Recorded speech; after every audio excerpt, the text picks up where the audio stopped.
கன்னிராசிக்காரர்களே, இந்த வீடியோ உங்களுக்கே தற்செயலா வந்ததுன்னு நினைக்காதீங்க. இப்போ நீங்க இந்த கன்னிராசி பலன் பார்க்குறீங்கன்னா, அதுக்கு பின்னால ஒரு காரணம் இருக்குங்க. சமீப காலமா மனசுல ஏதோ ஒரு குழப்பம் அல்லது எப்ப நல்ல மாற்றம் வரும்னு ஒரு கேள்வி இருந்தா, அந்த கேள்விக்கான பதில தேடி தான் இப்போ நீங்க இங்க வந்திருக்கீங்கங்க. வணக்கம். இன்னைக்கு நாம ஸ்பெஷலா பார்க்க போறது கன்னிராசி அன்பர்களுக்கான ஒரு முக்கியமான நிதி ரகசியத்தை பத்தி தாங்க. நிறைய பேருக்கு மனசுல ஒரு பொதுவான குறை இருக்கும். அதாவது பணம் வருது, ஆனா வர மாதிரியே செலவும் ஆயிடுது. கையில ஒண்ணுவே மிஞ்ச மாட்டேங்குதுன்னு. உங்களுக்கும் இதே மாதிரி ஒரு ஃபீலிங் இருக்கா? அப்போ நிச்சயமா இந்த பதிவு உங்களுக்கு தாங்க. உங்களுக்கே தெரியாத, உங்களுக்கு மட்டுமே இருக்கக்கூடிய சில தெய்வீக ஆசீர்வாதங்களை பத்தி தான் இப்போ ஆழமா தெரிஞ்சுக்க போறோம்ங்க. இந்த கேள்வி இதுதான் நம்மள பல கன்னிராசிக்காரங்க மனசுக்குள்ள அடிக்கடி கேட்டுக்கிற ஒரு கேள்வி இல்லையா? எவ்வளவுதான் கஷ்டப்பட்டு உழைச்சாலும், எவ்வளவு சம்பாதிச்சாலும் திடீர்னு ஒரு செலவு வந்து எல்லாத்தையும் காலி பண்ணிடுது. பணம் வர்றது ஒரு பக்கம் இருந்தாலும், வந்த பணம் நம்ம கிட்ட தங்கறதுக்காக அசல் விஷயம். அந்த செல்வத்தை எப்படி நம்ம கிட்ட நிலைக்க வைக்கிறது? அதுக்கான சாவி எங்க இருக்கு? வாங்க அதுக்கான விடைய நம்ம சேர்ந்து தேடலாம். இப்போ நீங்க பார்க்குறீங்களா? இதுதான் உங்க பிரச்சனைக்கான முதல் திறவுகோலுங்க. இது ஒரு மிகப்பெரிய ரகசியம்னே சொல்லலாம்ங்க. மற்ற எந்த ராசிக்காரங்களுக்கும் இல்லாத ஒரு ஸ்பெஷலான பாக்கியம் கன்னி ராசிக்காரங்களான உங்களுக்கு மட்டும்தான் இருக்குங்க. அது என்ன தெரியுமா? மும்மூர்த்திகளான சிவன், பிரம்மா, விஷ்ணு இவங்க 3 பேரும் ஒன்றா சேர்ந்து உங்களை ஆசீர்வதிக்கிற ஒரு அமைப்பு உங்களுக்கு இருக்குங்க. இந்த ஆசீர்வாதத்தை எப்படி எப்போ வாங்கணும்னு தெரிஞ்சுக்கிட்டாலே போதும், உங்கள் பண பிரச்சனையெல்லாம் கொஞ்சம் கொஞ்சமாக தீர ஆரம்பிச்சிடுங்க. சரி, அந்த மும்மூர்த்திகளோட ஆசீர்வாதத்தை வாங்கிறதுக்கான முதல் ரகசியத்துக்குள்ள போகலாங்களா? வாழ்க்கையில எது நடந்தாலும் அதுக்கு சரியான நேரம், காலம்னு ஒன்று இருக்கணும்னு சொல்லுவாங்க இல்லையா? அதே மாதிரி தான் இந்த தெய்வீக ஆசீர்வாதத்தை நாம பெறதுக்கும் ஒரு மிக சரியான ஒரு புனிதமான நேரம் இருக்குங்க. அந்த நேரத்தை நம்ம சரியா பயன்படுத்திக்கிட்டா நம்ம வாழ்க்கையில ஒரு பெரிய மாற்றத்தை நாமளே உணர முடியுங்க. அந்த நேரத்துக்கு பேரு திருமூர்த்தி நேரம்ங்க. இந்த மாசத்துக்கு 2 தடவை மட்டும்தான் வருங்க. அதுவும் வெறும் 5 நிமிஷம்தான். அந்த 5 நிமிஷத்துல மும்மூர்த்திகளும் உங்களுக்காகவே, உங்களை ஆசீர்வதிக்கிறதுக்காகவே வராங்க. யோசிச்சு பாருங்க, இது எவ்வளவு பெரிய சக்தி வாய்ந்த ஒரு வாய்ப்புன்னு. இதை மட்டும் நாம சரியா பயன்படுத்திக்கிட்டா நாம கேட்குற வரங்கள் கண்டிப்பா கிடைக்கும்னு ஒரு நம்பிக்கை இருக்குங்க. அப்போ அந்த திருமூர்த்தி நேரத்தை நாம எப்படி கரெக்டா கண்டுபிடிக்கிறது? ரொம்ப சிம்பிள்ங்க. இப்போ இந்த படிகளை பாருங்க. முதல்ல பஞ்சாங்கத்தை எடுத்து அமாவாசை திதி அல்லது பௌர்ணமி திதி முடிகிற அந்த சரியான நேரத்தை நோட் பண்ணிக்கோங்க. இப்போ அந்த திதி முடியறதுக்கு முன்னாடி இருக்கிற கடைசி 1 மணி நேரத்தையும், அடுத்த திதியான பிரதமை தொடங்கிறதுக்கு முதல் 1 மணி நேரத்தையும் எடுத்துக்கோங்க. ஆக மொத்தம் இந்த 2 மணி நேரத்துக்குள்ளதான் அந்த 5 நிமிஷம் அற்புதம் நடக்குமுங்க. அந்த நேரத்துல நீங்க கோவில்ல இருந்தாலோ இல்ல வீட்டில் இருந்தபடியே மனசை ஒருமுகப்படுத்தி தியானம் செஞ்சாலோ அதோட பலன்கள் அளவிட முடியாததா இருக்குமுங்க. அடுத்ததா வாங்க ஒரு முக்கியமான விஷயத்த புரிஞ்சுக்கலாம். உங்க ராசியோட குணத்தை, உங்க கேரக்டரை உருவாக்குற கிரகங்களை பத்தி கொஞ்சம் தெரிஞ்சுக்கலாங்களா? உங்க ராசிக்குள்ள புதனும் சுக்கிரனும் செய்யற ஒரு விளையாட்டு தான் உங்க பலம் என்ன, பலவீனம் என்னங்கிறதையே முடிவு பண்ணுதுங்க. இதை நீங்க சரியா புரிஞ்சுக்கிட்டா உங்களையே நீங்க இன்னும் பெட்டரா வழி நடத்திக்க முடியுங்க. இந்த ஸ்லைடை கொஞ்சம் நல்லா கவனிங்க. கன்னிராசியில புத்திக்கும் அறிவிக்கும் அதிபதியான புதன் பகவான் உச்சம் அடைகிறாருங்க. அதாவது ஃபுல் பவரோட இருக்காருங்க. அதே நேரத்துல சுகம், சந்தோஷம், உலக இன்பங்களுக்கு அதிபதியான சுக்கிரன் நீச்சம் அடையறாருங்க. அதாவது பலம் குறைஞ்சிருக்காருங்க.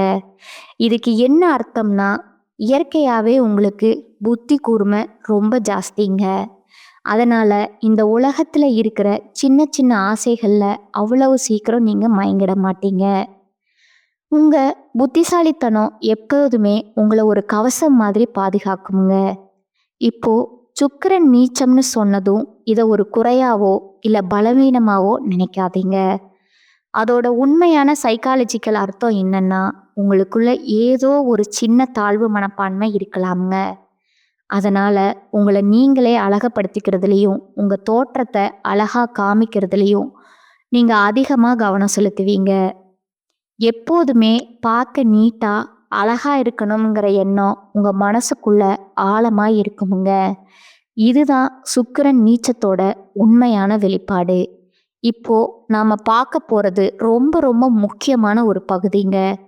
உங்களுடைய பண நிலைமைக்கும் உங்க முன்னோர்களுக்கும் ஒரு பெரிய தொடர்பு இருக்குங்க. அந்த ஆழமான தொடர்பை பத்தி தான் பார்க்க போறோம். உங்க வருமானத்தையும் செலவையும் கண்ட்ரோல் பண்றது சனி பகவானும் சூரிய பகவானும் தாங்க. இவங்களோட நிலைய நீங்க சரியா புரிஞ்சுக்கிட்டா உங்க பண பிரச்சனைக்கான ஆணிவேரையே கண்டுபிடிச்சிடலாமுங்க. இந்த அட்டவணையை பாருங்க. இது உங்க நிதி சம்பந்தப்பட்ட எல்லா ரகசியத்தையும் தெளிவா சொல்லுங்க. உங்களுக்கு 2வது வீடு, அதாவது தனஸ்தானம், பணம் வர்ற இடத்துல சனி பகவான் உச்சமடையறாருங்க. இதனால யாருக்கும் தெரியாம ரகசியமா பணத்தை சேமிக்கிறதுல நீங்க இயல்பாகவே கெட்டிக்காரரா இருப்பீங்க. அதே சமயம் 12வது வீடு, அதாவது விரயஸ்தானம், செலவாகிற இடத்தோட அதிபதி சூரியனுங்க. ஜோதிடத்துல சூரியன் நம்ம முன்னோர்களை, அதாவது பித்திருக்களை குறிப்பவருங்க. இதுல இருந்து என்ன தெரியுது? உங்க செலவுகள் எல்லாமே உங்க முன்னோர்களோட கர்மா கூட நேரடியா சம்மந்தப்பட்டிருக்குங்க. ஆக இதிலிருந்து நீங்க கத்துக்க வேண்டிய ஒரு முக்கியமான பாடம் என்னன்னா, சனி பகவானோட ஆதிக்கத்தினால உங்க வருமானமும் சேமிப்பும் ரகசியமா இருக்கிற வரைக்கும் தான் அதுக்கு பவர் ஜாஸ்திங்க. நான் இவ்வளோ சம்பாதிக்கிறேன், என்கிட்ட இவ்வளவு சேமிப்பு இருக்குன்னு யாருக்கிட்டையும் பெருமையா சொல்லிக்காதீங்க. அப்படி சொன்னா அந்த பணத்தோட வளர்ச்சி நின்றுடுங்க. ரகசியமா இருக்கிறது தான் உங்க செல்வ வளர்ச்சிக்கு ரொம்ப ரொம்ப முக்கியமுங்க. நாம ஏற்கனவே பார்த்த மாதிரி உங்க செலவுக்கான வீட்டுக்கு அதிபதி சூரியனுங்க. அதனால உங்க செலவுகளுக்கும் உங்க முன்னோர்களுக்கும் ரொம்ப நெருங்கிய தொடர்பு இருக்குங்க. முன்னோர்களுக்கு செய்ய வேண்டிய தர்ப்பணம் மாதிரி விஷயங்கள்ல நாம ஏதாவது தவறு செஞ்சா அது நம்ம வாழ்க்கையில தேவையில்லாத செலவுகளா பணத்தடைகளா வந்து நிற்குமுங்க. அதனால முன்னோர்களுக்கு செய்ய வேண்டிய கடமைகளை நாம சரியா செஞ்சாலே நம்ம செல்வத்துக்கான கதவுகள் தானா திறக்குமுங்க. இவ்வளவு நேரம் நாம பிரச்சனைகளை பத்தியும் அதுக்கான காரணங்களை பத்தியும் பார்த்தோம். இப்போ வாங்க அதுக்கான தீர்வுகளை பத்தி பார்க்கலாம். உங்க நிதி நிலைமையை மாத்தி அமைக்கக்கூடிய ரொம்ப சிம்பிளான ஆனா ரொம்ப பவர்ஃபுல்லான பரிகாரங்களை பத்தி தான் இப்போ நாம விளக்கமா பார்க்க போறோம்ங்க. உங்க செலவுகளை எப்படி உங்களுக்கு ஒரு வரமா மாத்துறதுன்னு தெரிஞ்சுக்கலாம். சுபவிரயம், இந்த வார்த்தையை உங்க மனசை நல்லா பதிய வச்சுக்கோங்க. அசுப விரயம், அதாவது வீண் செலவுகளை ஆசீர்வாதமா மாத்துற ஒரு தெய்வீக கலை தான் இதுங்க. இதோட நோக்கம் செலவும் பண்றத நிறுத்துறது கிடையாதுங்க. அதுக்கு பதிலா நம்ம பண்ற செலவுகளை நல்ல காரியங்களுக்கு, புண்ணியமான காரியங்களுக்கு திருப்பி விடுறதுங்க.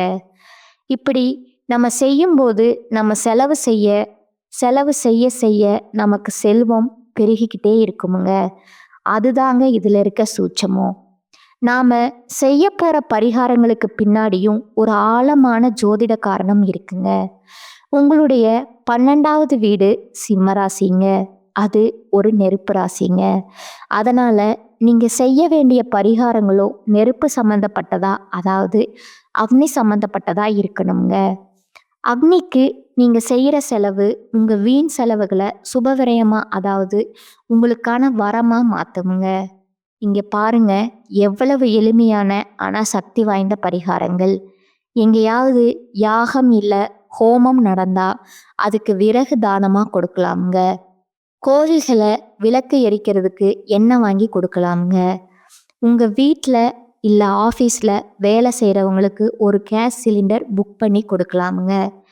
இல்லைன்னா உங்கள் நண்பரோட வண்டிக்கு பெட்ரோல் போட்டு விடலாமுங்க. இது எல்லாமே நெருப்பு சம்மந்தப்பட்ட செலவுகள்ங்க. இப்படி நீங்கள் செய்யும்போது உங்கள் செலவுகள் வரமாக மாற அந்த அதிசயத்தை நீங்களே பார்ப்பீங்க. இந்த வரிகளை உங்கள் மனசில் நல்லா ஏற்றிக்கோங்க. வாழ்க்கையில் ஒரு பெரிய இடத்துக்கு போகணும்னு நீங்கள் முடிவு பண்ணிட்டா உங்கள் எண்ணங்களும் அந்த அளவுக்கு பெருசாக இருக்கணுமுங்க. சின்ன சின்ன விஷயத்துக்கு எல்லாம் யோசிக்கக்கூடாது. ஒரு கோடீஸ்வரன் ஆகணும்னு கனவை கண்டுட்டு ஒரு சின்ன நல்ல காரியத்துக்கு செலவு பண்ண தயங்குனா எப்படி? உங்கள் நிதி நிலைமையை மாற்றணும்னா தைரியமாக பெரிய மனசோட செயல்படுங்க. இத்தனை ரகசியங்களையும் தெரிஞ்சுக்கிட்டதுக்கு அப்புறம் உங்கள் வாழ்க்கையை மாற்றி அமைக்க நீங்கள் தயாரா? உங்கள் ஒவ்வொரு செலவையும் உங்களுக்கு செல்வத்தை கொண்டு வந்து சேர்க்கிற ஒரு வரமாக மாற்ற நீங்கள் தயாரா? இந்த பரிகாரங்கள் எல்லாம் முழு நம்பிக்கையோட செய்ய ஆரம்பிங்க. மாற்றத்தை நீங்களே கண்டிப்பாக உணர்வீங்க. உங்களுக்கு இந்த மார்ச் 15க்கு பிறகு சனியுடைய வக்ர பயிற்சியானது ஸ்டார்ட் ஆக போகுதுங்க. அதை தொடர்ந்து குருவுடைய வக்ர நிவர்த்தியும், சுக்கிர பயிற்சி, சூரிய பயிற்சி, ராகு கேது பயிற்சி, கடைசியா 5 வருட கிரகங்களுடைய சேர்க்கைன்னு ஒட்டுமொத்த பயிற்சியும் உங்களுக்கு வரக்கூடிய நாட்கள்ல இருந்து ஒன் பை ஒன்னா முழுமையாக கிடைக்கிறதுனால இந்த அடுத்த ஒரு 8 மாதங்கள் அப்படிங்கிறது உங்களுக்கு ஒரு மிகப்பெரிய ராஜயோக காலகட்டம்னே சொல்லலாமுங்க. அந்த அளவுக்கு ஒரு உச்சத்திற்கு போகக்கூடிய வாய்ப்புகள் கூட உங்களுக்கு அதிகமாகவே இருக்குதுங்க.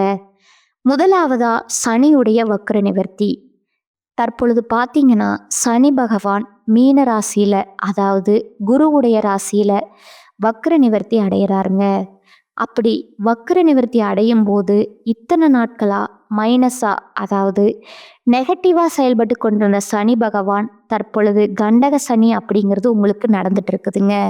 அதனுடைய தாக்கம் அப்படிங்கிறது உங்களுக்கு குறைய போகுதுங்க. அப்படி குறையறதுனால டக்குன்னு ஒரு நல்ல ஒரு முன்னேற்றம் அப்படிங்கிறது விரைவிலே உங்களுக்கு சனி பகவான் மூலமா ஏற்பட போகுதுங்க. அந்த ஒரு முன்னேற்றம் அப்படிங்கிறது நல்ல ஒரு உச்சத்திற்கு போகக்கூடிய வாய்ப்புகள் கூட உங்களுக்கு அடித்தளமா அமைய போகுதுங்க. அதற்கு அடுத்ததா சனியுடைய வக்கர பயிற்சி காலகட்டம் அப்படிங்கிறது நல்ல ஒரு காலகட்டமா உங்களுக்கு பார்க்கப்படுதுங்க. அடுத்ததா குருவுடைய வக்கர பயிற்சி. இத்தனை நாட்களா உங்களுடைய ராசியில குரு பகவான் 2ஆம் இடத்துல இருந்ததுனால பொருளாதாரத்துல எந்த ஒரு முன்னேற்றமும் இருந்திருக்காதுங்க. ஆனா தற்பொழுது 2ஆம் இடத்துல இருந்து 3ஆம் இடமான லக்னஸ்தானத்தை நோக்கி போறதுனால ஒட்டுமொத்த குரு பயிற்சி பலனும் தற்பொழுது உங்களுக்கு முழுமையா கிடைக்க போகுதுங்க. அதன் மூலமா பொருளாதாரத்துல ஒரு மிகப்பெரிய அசுர வளர்ச்சி அப்படிங்கிறது வரக்கூடிய நாட்கள்ல உங்களுக்கு காத்துட்டு இருக்குதுங்க. அதற்கு அடுத்ததா சுக்கிர பயிற்சிங்க. சுக்கிர பகவான் பார்த்தீங்கன்னா ரிஷப ராசி வீட்டில இருந்து மிதுன ராசி, அதாவது புதனுடைய வீட்டுக்கு வந்திருக்காருங்க. உங்களுடைய ராசி அதிபதியும் புதன் தாங்க. அதன் மூலமாகவும் உங்களுக்கு பார்த்தீங்கன்னா நிச்சயம் ஒரு கூடுதல் முன்னேற்றமும் ஒரு உச்சத்திற்கு போகக்கூடிய வாய்ப்புகள் பார்த்தீங்கன்னா சுக்கிர பகவான் மூலமா உங்களுக்கு ஏற்பட போகுதுங்க. அடுத்ததா ராகு கேது பயிற்சி. ராகு கேது பயிற்சின்னு சொன்னாவே எல்லாருமே பயப்படுவாங்க. கடந்த காலகட்டத்தில் நிறைய கஷ்டங்களும் துன்பங்களும் இழப்புகளும் ராகு கேது பயிற்சியில் நீங்கள் அடைஞ்சிருப்பீங்க. அதே மாதிரி இந்த தடவையும் நடந்துருமோ அப்படிங்கிற பயத்தில் நிறைய கன்னிராசிக்காரங்க இருக்கீங்க. அப்படி கிடையாதுங்க. தற்பொழுது நடக்கக்கூடிய இந்த ராகு கேது காலகட்டம் அப்படிங்கிறது உங்களுக்கு உடல் சார்ந்த பிரச்சனைகள் அனைத்தும் முழுவதுமாக நிவர்த்தி பண்ணக்கூடிய ஒரு ராகு கேது காலகட்டமாக பார்க்கப்படுதுங்க. கடத்து பார்த்தீங்கன்னா 5 வருட கிரகங்களுடைய சேர்க்கை ஒன்றன் பின் ஒன்றா இருக்கிறதுனால எல்லா ராசிக்குமே இதனுடைய பலன்களானது கிடைக்காதுங்க. 5 வருட கிரகத்தில் புதன் பகவான் இருக்கிறதுனால ஒரு மிகப்பெரிய ராஜயோகம்னே சொல்லலாமுங்க. ஒரு உச்சத்திற்கு போகக்கூடிய வாய்ப்புகளும் உங்களுக்கு இந்த 5 வருட கிரகங்களுடைய இணையறதுனால நல்ல ஒரு மாற்றம் அப்படிங்கிறது இனி வரக்கூடிய காலகட்டத்தில் உங்களுக்கு ஏற்பட போகுதுங்க. கடந்த காலகட்டத்தில் ஒரு நல்ல வேலைங்கிறது உங்களுக்கு கிடைச்சிருக்காது.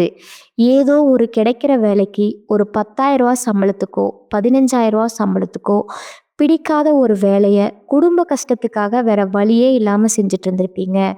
ஆனால் இனி வரக்கூடிய நாட்களில் நீங்கள் படித்த படிப்புக்கு ஏற்ற மாதிரியும் உங்களுக்கு பிடிச்ச மாதிரியும் ஒரு வேலை அப்படிங்கிறது கிடைக்க போகுதுங்க. நீங்கள் ஒரு அரசாங்க வேலைக்கு ட்ரை பண்ணாலோ இல்லை ஒரு ப்ரைவேட் வேலையோ எந்த வேலையாக இருந்தாலும் அந்த வேலை அப்படிங்கிறது நிச்சயமாக உங்களுக்கு கிடைக்க போகுதுங்க. கோர்ட்டு கேஸ்னு அலைஞ்சிட்டு இருக்கிற நபர்களுக்கு விரைவிலேயே உங்களுக்கு சாதகமான தீர்ப்பு வருமுங்க. சொத்து பிரச்சனையும் உங்களுக்கு சாதகமாகவே முடியுமுங்க. சனி பகவானுடைய பார்வை உங்களுக்கு நேரடியாகவே இருக்குதுங்க. அதன் மூலமா வருமானம் அப்படிங்கிறது பல வழிகளில் வருமுங்க. தொழில்ல லாபம் சற்று அதிகமாகவே கிடைக்குமுங்க. அரசியல்வாதிகளை பொறுத்த வரைக்கும் புதிய பொறுப்புகள், புதிய பதவிகள் எல்லாமே தானாகவே உங்களை வந்து சேருமுங்க. அடுத்ததா உடல் ஆரோக்கியம் மேம்படுமுங்க. சங்கடங்கள் நீங்குமுங்க. கடந்த காலகட்டங்களில் திருமண வாழ்க்கை அப்படிங்கிறது உங்களுக்கு சரியாக அமைஞ்சிருக்காதுங்க. அதில் நிறைய கஷ்டங்களும் துன்பங்களும் ஏற்பட்டிருக்குமுங்க. ஆனால் இனி வரக்கூடிய காலகட்டத்தில் உங்களுக்கு திருமண வாழ்க்கை அப்படிங்கிறது சீக்கிரமே ஒரு நல்ல நிலையில் உங்களுக்கு நடக்க போகுதுங்க. அதே மாதிரி குழந்தை பாக்கியத்திற்காக ஏங்கிட்டு இருந்தவங்களுக்கு இனி அடுத்து வரக்கூடிய 6 மாதத்துக்குள்ள சீக்கிரமே உங்களுக்கு உடல் சார்ந்த பிரச்சனைகள் அனைத்தும் முழுவதுமாக நிவர்த்தியாகி விரைவிலேயே நீங்கள் குழந்தை பாக்கியம் அப்படிங்கிறது உங்களுக்கு அடைய போகுதுங்க. அதற்கு அடுத்ததாக பார்த்தீங்கன்னா துணையை இழந்த கன்னிராசி ஆண்களோ பெண்களோ, அதாவது 2வது திருமணம் பண்ணலாமா வேண்டாமா அப்படிங்கிற ஒரு மிகப்பெரிய குழப்பத்தோடு இருப்பீங்க. அப்படி 2வது திருமணம் பண்ணும்போது சொந்தக்காரங்க தப்பாக பேசிடுவாங்களோ, ஊர்க்காரங்க தப்பாக நினச்சிருவாங்களோ, அவங்க என்ன நினைப்பாங்க இவங்க என்ன நினைப்பாங்கன்னு 2வது திருமணத்தை பற்றி யோசிக்காமல் இருக்கீங்க.